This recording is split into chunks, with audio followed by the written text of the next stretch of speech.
When you're going for the driving test, before the driving test will start, the examiner will ask you between 2 to 4 questions to see if the car meets the requirements. In this video, I will show you everything on my car, which is a Mercedes. Let's start in the engine room. We have 2 safety locks when we have to open the engine compartment. The first one is placed here. We pull this handle gently. I'll place my fingers on the left side of the logo. I'll press the button up and then I'll lift it. Now in this car, we only have 2 liquids that we can check. We have the coolant liquid and we have the wiper fluid. The first thing I will show you guys is the container for the coolant liquid. Now the requirements for the coolant liquid is it has to be between minimum and maximum. This container is dark, it's black, so it's difficult to see if we have enough. If we need coolant liquid, then the symbol will appear on the dashboard. Important thing about the coolant container is you're not allowed to open the lid. The second thing we can check here is the wiper fluid. The wiper fluid, we're supposed to have enough for 1 ride. Now this is the container where we put in the wiper fluid, and if we're missing out on wiper fluid or we don't have enough for the ride, then this symbol will appear on the dashboard. So we have checked everything that we can check in the engine compartment. Now we're going to close the hood. It's important when you close the hood that you push it slightly, but don't slam it. Once you close it, make sure to check if it's closed properly. When I force a movement on the shock absorbers, like this, the car is allowed to go down once and then stand still. It's not allowed to bounce. As I mentioned earlier, we have 4 shock absorbers. So if the examiner asks us to check one of the other ones, it can be the one behind here on the left side. We'll just open this door. If it's on the right side, then we'll open the right door over there. And if it's the right front, then we'll open the right door over there and do exactly the same thing. The requirement for the tire and the rim are that they are not allowed to be damaged. Now, if I have to look on the tire, I will look all the way around here to see if it's damaged. And I have to look at the rim. I will do the same thing all the way around the rim. The rim is allowed to be scratched but not torn apart. The second thing we can control on the tire is the actual tire tread. Now we have some requirements. The tire tread is not allowed to go below 1.6 millimeters. We have an indicator here, which is exactly 1.6 millimeters. I'll place my finger here to see if the rest of the thread is above the indicator. Now there are 2 things that we can check on the brake. The first thing is the actual brake. I'll press my foot on the brake for 20 to 25 seconds. The brake pedal is allowed to go 1 to 2 centimeters down and it's not allowed to sink more. So I'll just place my foot on the brake, wait for some seconds, approximately 20 seconds. Now at this point, it's not allowed to sink more, and we can see it doesn't sink anymore.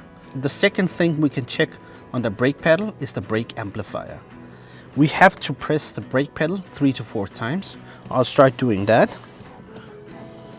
For every time I press the brake pedal, it gets harder and harder. Now I press the brake pedal the 4 times as I mentioned. I'm going to start the engine. Once I start the engine, the brake pedal will sink.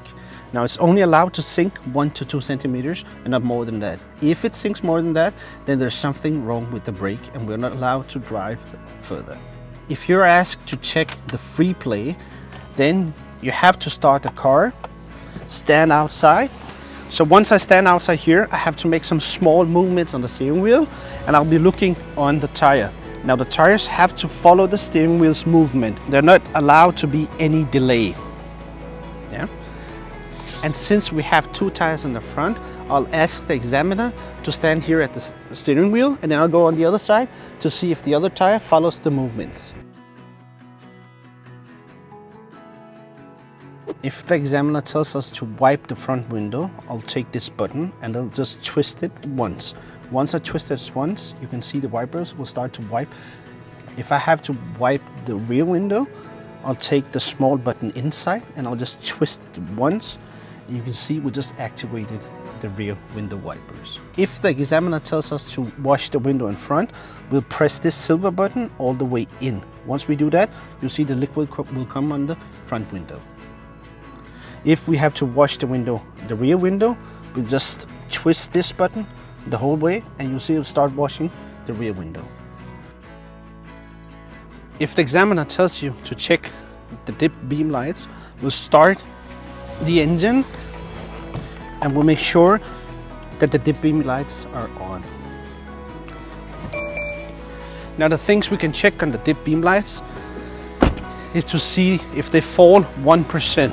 So I'll stand in front of the dip beam light, I'll place my finger where the light touches me, I go back 1 meter and the light has to go 1 centimeter down.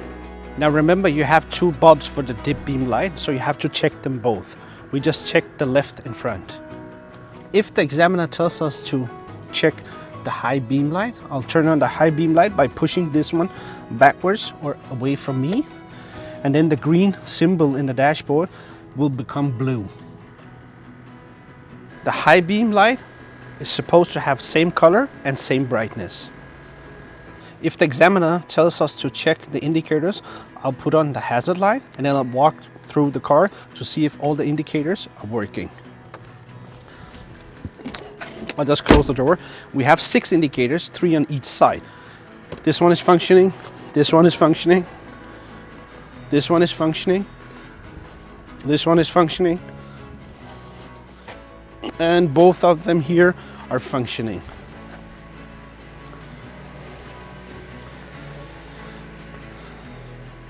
The requirements for the indicators are they're supposed to see in broad daylight.